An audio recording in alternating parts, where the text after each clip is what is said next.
तो आज हम लोग पढ़ेंगे 1.3 का क्लास 9th का मैथ। तो सबसे पहला क्वेश्चन है, निम्नलिखित भिन्नों को दशमलव रूप में लिखिए और बताइए कि प्रत्येक का दशमलव प्रसार किस प्रकार का है। तो दशमलव प्रसार हम लोग पढ़ेंगे आज। तो दशमलव प्रसार में क्या होता है,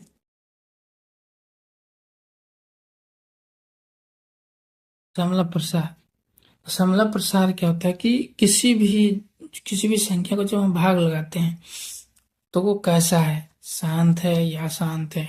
मतलब जैसे हम 4 में 2 से भाग लगाएंगे तो 2 दूना 4, ये हो गया 0। इसका हल, इसका जो शेष हो गया वो हो गया 0। तो जब शेष 0 आ जाता है किसी भी संख्या में भाग लगाने पर तो उसको हम बोलते हैं शांत। दशमलव प्रसार होता है 2 प्रकार के, एक शांत, एक होता है अशांत। अब अशांत में क्या होता है, अशांत में 2 तरीका का होता है, एक होता है अनुवसानी आवर्ती, एक होता है अनुवसानी अनावर्ती। तो अनुवसानी आवर्ती में क्या होता है और अनुवसानी अनावर्ती में क्या होता है वो हम लोग देखेंगे। तो अनुवसानी आवर्ती में क्या होता है कि किसी भी जब हम नंबर में जब भाग लगाएंगे, जैसे 1/3 है, 1/3 में जब हम भाग लगाएंगे 1/3 में, तो ये जो 3 है, ये 3 जो है ये बार बार रिपीटेशन होगा, बार बार आएगा। तो हम इसी को बोलते हैं मतलब जो बार बार रिपीट होता है ना, तो उसी को हम लोग बोलते हैं। और हम जब बार बार कोई चीज रिपीट होता है तो उसको हम रेकरिंग लगाते हैं, रेकरिंग बोलते हैं या बार बोलते हैं। तो इसमें क्या है कि 3 बार बार आएगा, 3 बार बार आएगा वो, तो उसको हम बोलते हैं आवर्ती, अनावसानी आवर्ती। होता है अनावंशी अनावर्ती, तो वो क्या होता है, वो नहीं तो 0 आएगा। इसका जो हल है वो नहीं तो हल जो है वो हल जो है हल उसका जब हम शेष निकालेंगे तो नहीं 0 आएगा और नहीं वो पुनरावृत्ति होगा। जैसे इसमें पुनरावृत्ति हो रहा था 3-3, उसमें क्या होगा, पुनरावृत्ति भी नहीं होगा। तो हम उसको बोलते हैं अनवसानी अनावर्ती। जैसे में मान लीजिए 0.10110111 √2 का हम मान लीजिए 1.4142135 इस तरह बढ़ता चला जाएगा। तो इसका हल जो है वो ना तो 0 आएगा, नहीं ये रिपीटेशन होगा, रिपीट नहीं करेगा कोई भी दोबारा नंबर। जैसे इसमें हम रिपीट कर रहे थे उस तरह, तो उसी को बोलते हैं अनवसानी अनावर्ती। पाई का वैल्यू हम ले लेते हैं जैसे 3.1/1415, ये सब कई बार एग्जाम टेस्ट में पूछ देते हैं 1 नंबर वाले क्वेश्चन में कि पाई जो है, पाई वो कौन सी संख्या है। तो पाई का जो हम लोग मान कई बार बैठाते हैं 22/7, तो वो माना हुआ बात है कि ये 22/7 है। ये इसका एग्जैक्ट पाई बराबर 22/7 होता नहीं है। तो पाई जो है एक होता है, पाई जो है एक अपरिमेय संख्या, क्या है, अपरिमेय संख्या, जबकि 22/7 जो है वो है परिमेय संख्या। तो पाई अभी कभी भी पूछे कौन सी संख्या है तो वो है अपरिमेय संख्या। और जो अनावंशीय आवर्ती होता है जो बार बार रिपीटेशन करेगा वो होगा हमारा परिमेय संख्या। और जो रिपीटेशन नहीं करेगा, नहीं उसका शेष 0 आएगा, वो होगा अपरिमेय संख्या। जैसे ये सब, ये सारे के सारे क्या है, अपरिमेय संख्या है। और ये 1/3, 1/7, 0.333, 0.142857, अब ये क्या होगा, दोबारा ये रिपीटेशन हो रहा है, इतना सारे नंबर, तो ये सारे के सारे क्या होगा, परिमेय संख्या। तो हम लोग इतना समझिए, दशमलव प्रसारण शांत और अशांत है ना, शांत और अशांत समझ गए। शांत ये 2 अनवसानी आवर्ती जो रिपीटेशन होगा, जिस जो नंबर क्या होगा रिपीटेशन करेगा वो 0 नहीं रिपीट होगा। अशांत में क्या होगा, अनवसानी अनावर्ती में वो इसमें न तो हल शेष 0 आएगा, नहीं ये रिपीटेशन भी नहीं होगा और 0 भी नहीं आएगा, तो ये हो जाएगा अनवसानी अनावर्ती। तो हम लोग पहला क्वेश्चन देखेंगे 36/100, 36/100। अब क्या करेंगे, इस 100 से हम डिवाइड करेंगे 36 में। तो 36 में जब डिवाइड करेंगे तो ये इससे छोटा है ये, तो क्या करेंगे, पॉइंट बैठाएंगे, पॉइंट बैठा के एक 0 लेंगे, 0 लेंगे तो ये हो जाएगा 360। और 360 में 100 दिया, हो जाएगा ये 600। इसका शेष जो है वो जीरो आ गया। जब ये जीरो आ जाएगा तो हम लोग पढ़े थे अभी, जब जीरो जीरो आ जाएगा तो उसका दशमलव प्रसार कैसा होगा, शांत होगा। तो ये हमारा फर्स्ट क्वेश्चन का जो दशमलव प्रसार होगा वो कैसा होगा, शांत। इसी तरह हम लोग दूसरा क्वेश्चन पढ़ेंगे। 1/11, 1/11, फिर 11 से डिवाइड करेंगे तो 1 जो है वो छोटा है, तो फिर पॉइंट डालेंगे तो एक जीरो आएगा। पॉइंट डालने के बाद एक जीरो आ जाता है, अब नहीं लगा तो एक जीरो और देना पड़ेगा, तो फिर 10। तो 100 जा 99, 11 9 जा 99, फिर 100। अब क्या होगा, फिर 100 आ गया दोबारा, तो ये फिर रिपीटेशन होगा, 090909 रिपीटेशन होगा। तो रिपीट वाला जो होता है, जिसमें नंबर रिपीटेशन होता है, इसमें शेष कभी भी जीरो नहीं आएगा, ये रिपीटेशन हो जाएगा हमेशा। तो 0.09 के ऊपर हम बाहर लगा देते हैं, बाहर लगाने इसका शेष जीरो नहीं होगा। इसका दशमलव प्रसार जो होगा, दशमलव प्रसार इसका होगा अनावसानी आवर्ती, मतलब पुनरावृत्ति होगा। क्या होगा, पुनरावृत्ति। कहीं पुनरावृत्ति भी लिखा रहता है, कहाँ आवर्ती भी लिखा रहता है, तो दोनों बात एक ही है। अब है तीसरा क्वेश्चन, 4.1/8, ये लिखा हुआ हमारा मिश्र भिन्न में। अब इसको मिश्र भिन्न से हमको सिंपल फ्रैक्शन में तोड़ लेना है। तो 8 को 4 से गुना करेंगे तो 8 चौक 32, और फिर एक प्लस कर देंगे इसमें तो 33, और जो नीचे है उसको नीचे लिख देंगे 33/8। तो ये हो जाएगा हमारा 33/8। अब हम क्या करेंगे, 8 से बाहर करेंगे 33 में, 8 चौक 32, फिर 8 8 ही का 8 पे कट जाएगा 1, फिर 0, फिर क्योंकि पॉइंट यहाँ है तो हम 0 बैठा सकते हैं। 8 का 8, फिर 2, फिर 0, 4 दूना 16। अब इसमें क्या हो गया, इसमें आ गया हमारा जो शेष है, शेष वो हमारा आ गया 0। जब शेष 0 आ जाता है तो इसका दशमलव प्रसार हो जाएगा हमारा शांत। दशमलव प्रसार कैसा होगा, शांत। अगला क्वेश्चन 3/13, 3/13। तो 13 से भाग लगेंगे, 3 में नहीं लगेगा, छोटा है तो हम पॉइंट डाल के 0 डालेंगे। 3 3 दूना 26, फिर घट के 4, फिर पॉइंट 0, 13 3 39, फिर 1, फिर 0 डालेंगे, नहीं लगेगा, फिर एक 0 डालें 100, फिर 13 13 सत्ती 91। इसी तरह हम भाग लगाते जाएंगे, फिर 78, फिर 6 से, फिर जो हमारा लास्ट में रिपीटेशन हो जाएगा ये 30, जो यहाँ पर था हमारा ये वाला, यही नंबर हमारा रिपीटेशन है। इसमें शेष क्या होगा, 0 नहीं आएगा। जब शेष 0 नहीं आएगा और ये रिपीटेशन हो जाएगा फिर से 2 3 0 7 6, फिर 9 9 के बाद क्या होगा, ये सारा का सारा नंबर क्या होगा, दोबारा से रिपीट करेगा। जो रिपीट करता है वो क्या होता है, उसका दशमलव प्रसार कैसा होता है, अनावसानी आवर्ती या पुनरावृत्ति। हम लोग अगला क्वेश्चन देखेंगे 2/11, 2/11, फिर 11 से डिवाइड करेंगे 2 में, तो नहीं छोटा है तो हम पॉइंट डालेंगे 0, 11 1 जा 11, फिर घट के 1 8, फिर 0, फिर 11 से 1 जा की तरह, फिर 2 से लगाएंगे, फिर 7 से लगाएंगे, फिर 2 से लगाएंगे, तो इसका जो अब यह आ जाएगा 30,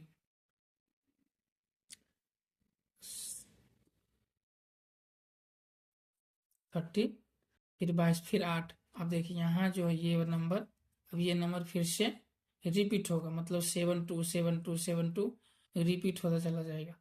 यहाँ भी रिपीट हो रहा था, मैं और आगे थोड़ा सा दिखा दिया आपको ताकि समझ आए अच्छे से। तो 7 7 2 7 2 क्या होगा, ये रिपीट होगा, इसका सी जो होगा वो 0 नहीं होगा। जब 0 नहीं होगा तो इसका दशमलव प्रसारण कैसा होगा, अनावसानी पुनरावृत्ति या आवृत्ति। तो इसका दशमलव प्रसार हमारा यानी नावर्ती होगा। अब हम लोग पढ़ेंगे 6 नंबर क्वेश्चन। तो 6 नंबर क्वेश्चन है हमारा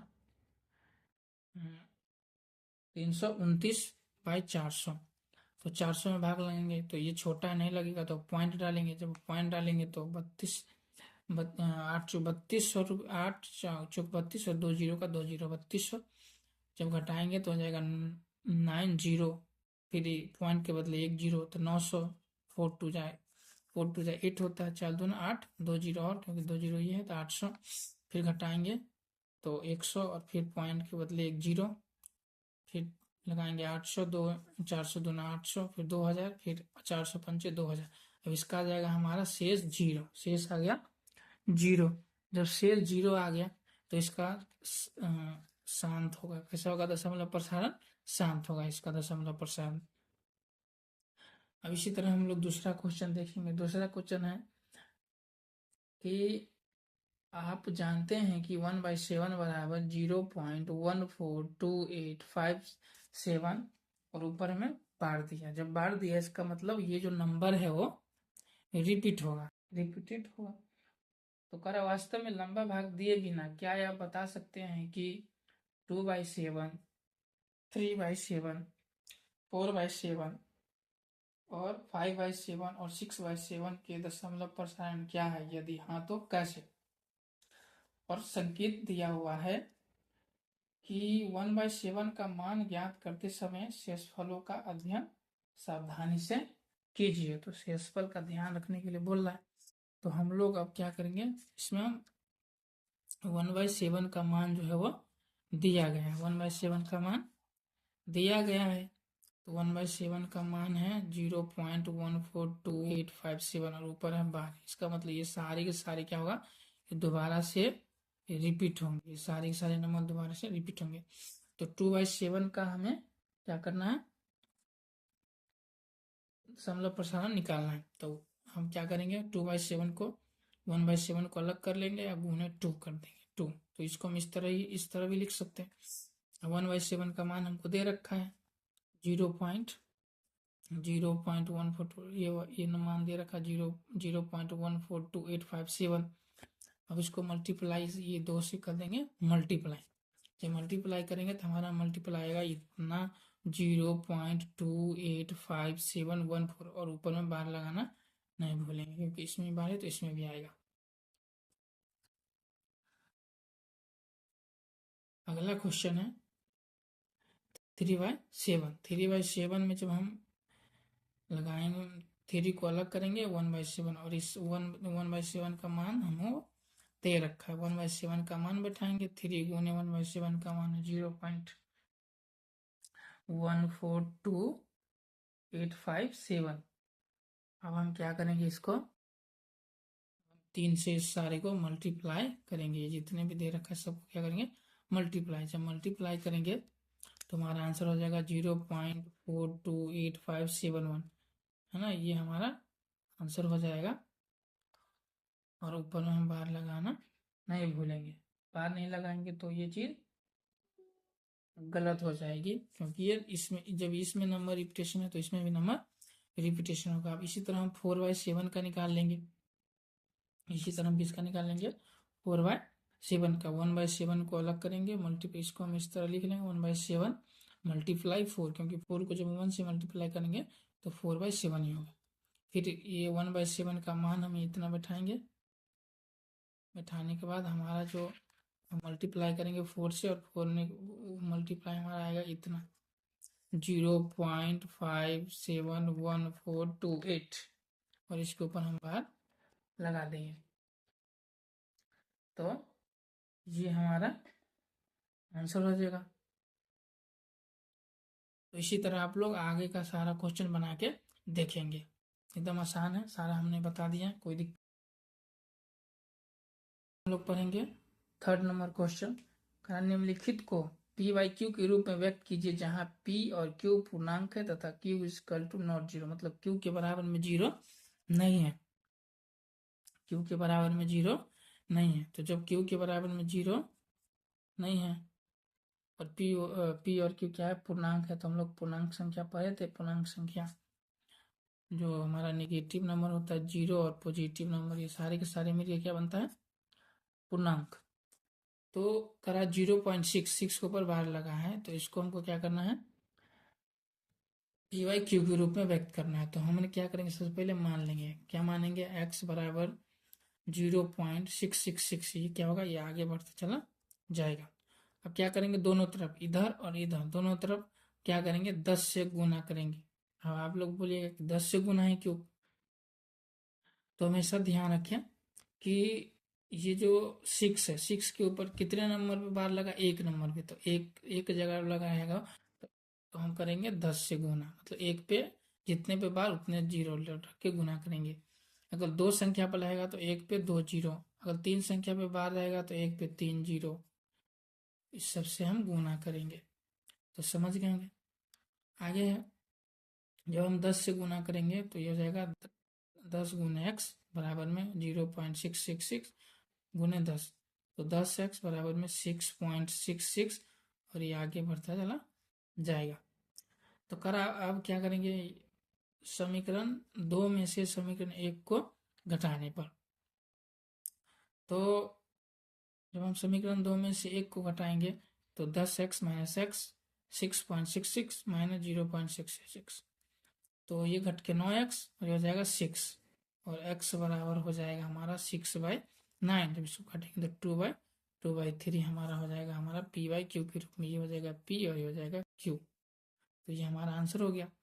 अब आपको ये सब नहीं करना, इतना नहीं करना, अगर घटाना नहीं समीकरण 1 और 2 से, तो हम क्या करेंगे, यहाँ जो नंबर है ये नंबर, इसी नंबर को हम क्या करेंगे, दो टर्म में तोड़ लेंगे। दो टर्म में कैसे तोड़ेंगे, तो एक को हम कर लेंगे, मतलब ये जो 6.66 है इसको हम दो टर्म में तोड़ेंगे, 6.666 है ना, इसको हम तोड़ेंगे 0.666 प्लस में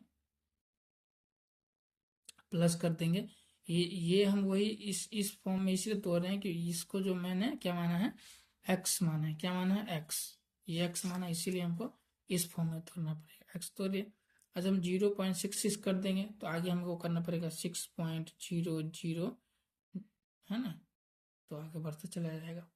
तो हमको इस फॉर्म में तोड़ना। अब ये क्या है, यहाँ इसको माने एक्स, तो ये हो जाएगा 6 प्लस एक्स, और इधर हमारा 10x है, 10x, तो जब इधर घटाएंगे तो 9x बराबर में 6, x बराबर हो जाएगा 6/9, 2/3। तो दोनों में आंसर हमारा क्या होगा, सेम आएगा, इसके लिए कोई दिक्कत नहीं। तो आप चाहे ऐसे बनाएं चाहे ऐसे बनाएं, आपको दोनों विधि से आंसर सेम ही आएगा।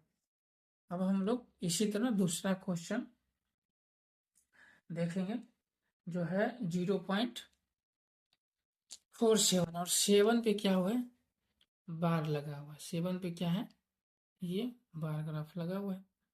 तो सेम टू सेम ऐसे ही करेंगे जैसे हम फर्स्ट क्वेश्चन किए हैं, वैसे ही इसमें मान लेंगे x बराबर 0.4777 बढ़ता चला जाएगा। फिर वही काम करेंगे, क्योंकि एक पे एक संख्या बार लगा है तो एक जीरो, एक पे एक जीरो लगा, मतलब 10 से गुना करेंगे दोनों तरफ, तो 10x और ये गुना करेंगे तो इतना समीकरण। फिर वही काम करेंगे, समीकरण 2 में से समीकरण 1 को घटाएंगे, समीकरण 2 में समीकरण को घटाएंगे तो 9x में से 1x जाएगा तो 10x में से x जाएगा तो 9x, और जब इसको हटाएंगे तो 4.3000 आएगा। फिर हम 9 को इधर लाएंगे तो 4.3/9। अब हम इस पॉइंट को क्या करेंगे, यहाँ से हटाएंगे तो नीचे आएगा 10, क्योंकि दशमलव के बाद एक अंक है तो एक नीचे जीरो, तो ये हमारा आंसर हो जाएगा 43/90, हो जाएगा हमारा p/q के रूप में आंसर।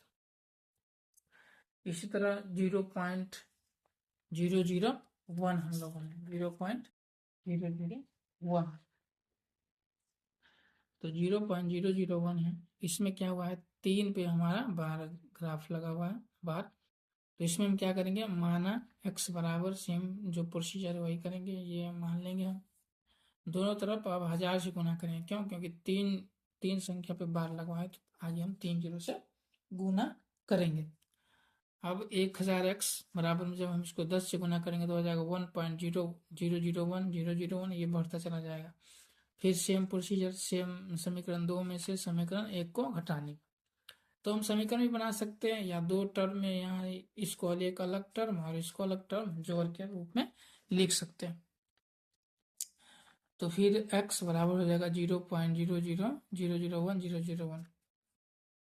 तो जब हम इसको घटाएंगे तो 999x 999x हो जाएगा, कितना हो जाएगा 999x, और जब इसको हटाएंगे तो हो जाएगा 1, और x बराबर हो जाएगा 1/, और ये हमारा ये जब मल्टीप्लाई में तो ये आ जाएगा हमारा डिवाइड में, तो 999 हमारा आंसर हो जाएगा। ये हो जाएगा p/q के रूप में 1/999।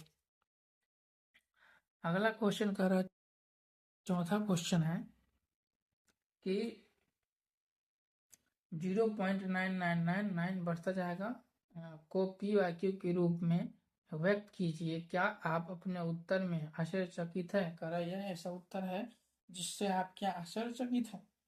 अगर आश्चर्यचकित है तो अपने अध्यापक और कक्षा के सहयोगियों के साथ उत्तर की सार्थकता पर जांच कीजिए। तो सार्थकता पर बोला जांच करने के लिए, तो हम लोग क्वेश्चन बनाएंगे, इसी तरह देखेंगे। तो क्वेश्चन है हमारा 0.999 ये बढ़ता हुआ जाएगा। x बराबर फिर हम वही मानेंगे, माना, लिखेंगे माना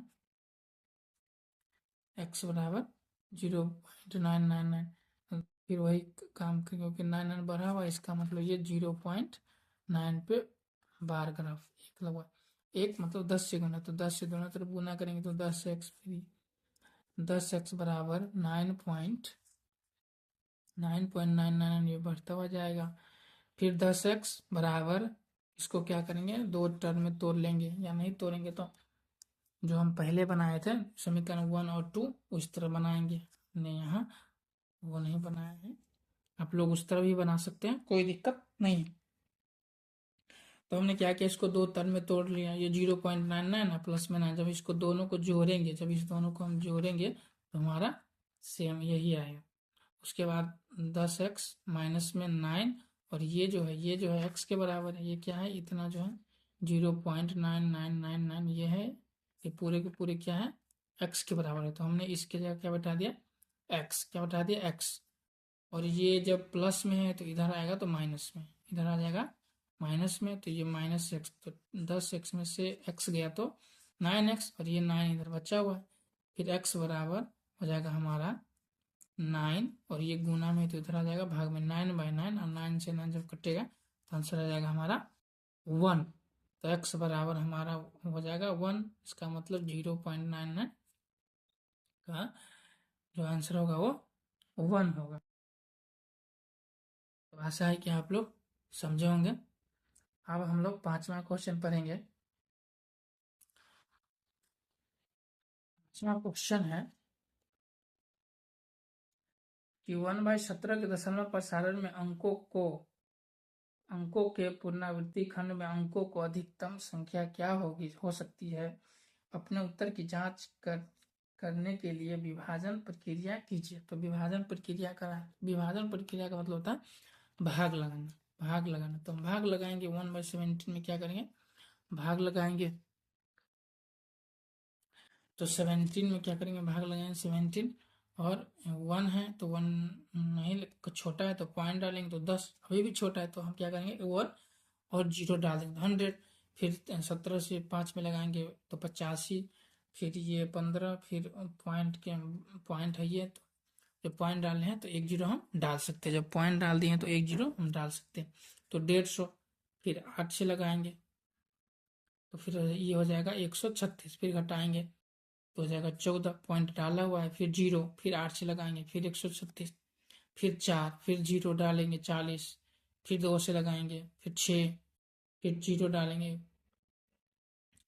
तो इसी तरह हम कर सकते हैं, 2 से, फिर 3 से, फिर 5 से, फिर 2 से, फिर 9 से, फिर 4 से, फिर 1 से, फिर 1 से, फिर 7 से, फिर 6 से, फिर 4 से, फिर 7 से।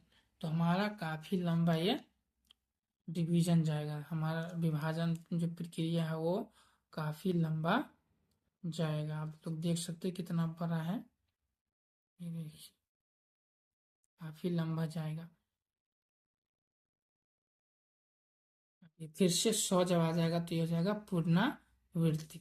तो कहाँ से होगा पुनरावृत्ति, तो हमारा भागफल आएगा वो आ जाएगा 05882335291176484 तो 1 2 3 4 5 6 7 8 9 10 11 12 13 14 15 16, मतलब 16 नंबर है। कितना नंबर है, 16 नंबर। तो यही हमारा आंसर हो जाएगा, क्योंकि बोला तो भाषण प्रक्रिया दशमलव प्रसारण का अंकों को पुनरावृत्ति खंडों में अंकों के यही कह रहा था।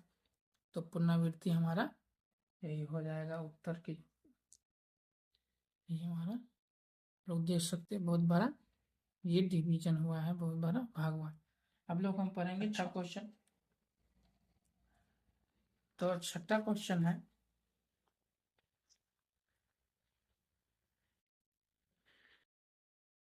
तो छठा क्वेश्चन है P बाई Q, जहाँ Q equal to not zero, equal to not zero की परमेय संख्याओं के अनेक उदाहरण लीजिए जहाँ P और Q पूर्णांक है, जिसकी एक के अतिरिक्त अन्य कोई घनिष्ठ गुणनखंड नहीं और जिसका शांत दशमलव निरूपण प्रसार है। क्या आप यह अनुमान लगा सकते हैं कि Q को कौन सा गुण अवश्य संतुष्ट करना चाहिए? तो क्वेश्चन में है कि एक ऐसा नंबर को आपको उदाहरण देना है जो P बाई Q के रूप में भी हो और उसका जो HCF हो, क्या हो, जिसका HCF हो और कोई भी उभयनिष्ठ गुणनखंड नहीं होना चाहिए एक के अलावा, और जिसका दशमलव प्रसारण भी क्या होना चाहिए, शांत। तो हम लोग शांत भी पढ़े। तो जिसके शेष में क्या आता है, जिसके भाग करने पर अगर शेष में जीरो आता है तो वही हमारा क्या होता है, शांत। दशमलव प्रसारण उसका क्या होता है, शांत। तो हमको ऐसे नंबर लेना है जो इसका HCF का है। तो हमने मान लीजिए 5/8 ले लिया। क्या ले लिया, 5/8। जब हम 8 का जब हम गुणनखंड करेंगे तो दो, ये दो दो दो, मतलब 2 के पावर में 3 आ गया। उसी तरह हम दूसरा क्वेश्चन लेंगे 7/25। तो हम इसका करेंगे तो 5 के पावर में 2 आएगा, 5 दो टाइम्स। उसके बाद लेंगे 9/40। तो जब हम इसको करेंगे तो 2 20, फिर 2 से 10, 2 से तो 2 2 2 3 बार और 5 एक बार, 2 आया 2 3 बार और 5 एक बार। तो ये सारा नंबर जिससे 9/40 है इसका HCF हम एक ही होगा। 5/8 का भी HCF मतलब जो हमारा उभयनिष्ठ गुणनखंड है, क्या है, उभयनिष्ठ, उभयनिष्ठ गुणनखंड मतलब क्या होगा, 1 होगा। इसमें भी 1 होगा और इसमें भी 1 होगा। और ये P बाई Q के रूप में भी है, P बाई Q, ये भी है P और ये है Q। इसी तरह ये है P और ये है Q। तो हम इस तरह का नंबर ले सकते हैं कि एग्जाम्पल के लिए बता रहे हैं, तो एग्जाम्पल के लिए ऐसे नंबर ले सकते हैं। ये सारा का सारा नंबर सही है और ये परिमेय संख्या भी है। और कह रहा है कि Q को कौन सा गुण अवश्य संतुष्ट करना चाहिए। तो जो Q है हमारा, Q नीचे वाला Q, उसको कौन सा ऐसा गुण है जो संतुष्ट होना चाहिए, तभी पता चलेगा वो ये परिमेय संख्या। तो Q, जब हम इसको देखो 8 का जब हम गुणनखंड किए, फिर 25 का गुणनखंड किए, 40 का जब गुणनखंड किए हैं, तो वही संख्या परिमेय परिमेय संख्या के उदाहरण है। और ऐसे भी वन है जिसका क्या है कि जब हम गुणनखंड कर रहे हैं तो ये या तो 2 के टर्म में आ रहा है, या नहीं तो 5 के टर्म में आ रहा है, या नहीं तो 2 और 5 दोनों के टर्म में आ रहा है। तो हम ये थोड़ा ध्यान रखेंगे नोट में। अगर Q जो है वो 2 की पावर मान ली कुछ भी है, M है, और 5 की पावर N है, कुछ भी है, एनीथिंग। तो जब इस टर्म में रहेगा Q, तो वो क्या होगा, वो परिमेय संख्या होगी। क्या होगी, परिमेय संख्या होगी। तो हमारा 2/5 के रूप में होना चाहिए। अकेला 2 भी हो सकता है, क्योंकि जब हम 2 लिखेंगे, 2 के पावर मान लीजिए इसमें इसमें जब हम पढ़ रहे हैं तो 2 2 2 3 था, ऐसे 5 तो है नहीं, तो 5 की पावर 0, 5 की पावर हम 0 लिख सकते हैं, क्योंकि किसी भी चीज के 0 हम पावर में लिख सकते हैं, वो होता है 1। क्या होता है, 1। अगर हम 2 की पावर 3 गुने 1 लिख सकते हैं, कोई दिक्कत नहीं। अब इसी 1 को हम लिख सकते हैं 5 की पावर 0, क्योंकि किसी भी चीज की पावर 0 होता है, वो होता है 1 के बराबर। तो हम या तो 2 हो या 5 हो या दोनों हो, तो वो संख्या Q मतलब नीचे वाला जो हमारा हर होता है वो इस फॉर्म में होना चाहिए, 2 की पावर M 5 की पावर M। तो वो क्या होगा, उसका जो दशमलव प्रसारण होगा, उसका जो दशमलव प्रसारण होगा वो हमेशा क्या होगा, शांत होगा। तो आशा है कि आप लोग समझे होंगे। अगला क्वेश्चन है 7वां, कहा है कि ऐसी 3 संख्या लिखिए जिसके दशमलव प्रसारण अनावंशी अनावसानी अनावर्ती हो। तो हम लोग पढ़े थे अनावसानी अनावर्ती मतलब जो रिपीटेशन नहीं हो, क्या हो, रिपीटेशन नहीं हो। तो हम क्या करेंगे, ऐसे नंबर लेंगे जो रिपीटेशन नहीं हो और उसका हल मतलब शेष में 0 नहीं आना चाहिए। तो शेष नहीं 0 है तो हम इस तरह का ले सकते हैं 0.01, फिर 00, फिर 1, फिर 3 0, फिर 1, फिर 4 0, फिर 1, फिर 5 0, और फिर इसी तरह बढ़ते जाएंगे। तो ऐसी जो संख्या जो आएगी वो ये रिपीट भी नहीं हो रहा है और इसका जो हमारा शेष होगा वो 0 नहीं आएगा। तो हमारा ऐसी एक संख्या तो ये हो गया। दूसरा हम लिख सकते 0.01, फिर 0, फिर 1 1 बढ़ाएंगे, फिर 0, फिर 1 1 बढ़ाएंगे 3 बार, फिर 0, फिर 4 बार, इस तरह बढ़ाएंगे तो ये हो जाएगा। फिर 0.02, 022, 0222, ये सब हम इस तरीके का संख्या ले सकते हैं। ये हमारा क्या होगा, अना अनवसानी अनुवसानी अनावर्ती अनावर्ती मतलब ये रिपीट नहीं होगा, ये क्या होगा, रिपीट नहीं होगा। तो यही नंबर समझ सकते हैं। और 8वां क्वेश्चन है, परिमेय संख्या 5/7 और 9/11 के बीच की तीन अलग अलग अपरिमेय संख्या ज्ञात कीजिए। 3 अलग अलग अपरिमेय संख्या ज्ञात कीजिए। तो अपरिमेय संख्या ज्ञात करने के लिए क्या करेंगे, जो क्वेश्चन हमको दिया हुआ है 5/7 और 9/11, उसमें हम क्या करेंगे, डिवाइड करेंगे। इसको 5/7 से हम क्या करेंगे, 5 में डिवाइड करेंगे। 5 में डिवाइड करेंगे, छोटा है तो हम पॉइंट लगाएंगे तो 0, तो फिर 7 7 49, फिर 1, फिर 7 फिर 4 से लगाएंगे 28 28 लगाएंगे, फिर लगाएंगे हम 14 2 से, फिर 60 घट के 6 आएगा, फिर 60 से लगाएंगे 56 8 बार में, फिर 40 आ जाएगा, फिर 5 से लगाएंगे 50 आ जाएगा। तो अभी क्या होगा, ये जो 50 आ गया ये हो गया रिपीट, क्योंकि यहाँ भी 85 था। तो इसका मतलब होगा 7 1 4 2 8 5। इसका बाद फिर 7 आएगा, 7 रिपीट करेगा, फिर 1, फिर 4, फिर 2, फिर 8 और फिर 5, ये रिपीट हो गया। तो हमको अब छोड़ देना। अब इसी तरह लगाना है 9/11 में। तो 11 में 9 से जब हम डिवाइड करेंगे तो नहीं लगेगा तो पॉइंट डालेंगे, फिर 0, फिर 11 8 से लगाएंगे 88, फिर 11 1 जा लगाएंगे, फिर 11, फिर 9, फिर 8, फिर 20, ये 90 यहाँ आ गया। देखिए ये 90 यहाँ आ गया, तो जो यहाँ भी 90 था यहाँ, इसका मतलब ये रिपीटेशन होगा 81 81 81, ये रिपीटेशन होता चला जाएगा। तो अब हम देखेंगे कि इसमें आया है 0.81, क्या आया है 0.81, और इसमें आया है 0.71। तो इस दोनों के बीच की संख्या हम ले लेंगे। तो अगर 71 है तो हम लेंगे 72 73, है ना। ये सब हम यहाँ 73 लेके बनाए 0.73 फिर 3 0, ये हो जाए। इस तरह हम अपर में संख्या लिखेंगे। फिर हम लिखेंगे 0.74 फिर 00, फिर 7400, इसी तरह लेंगे।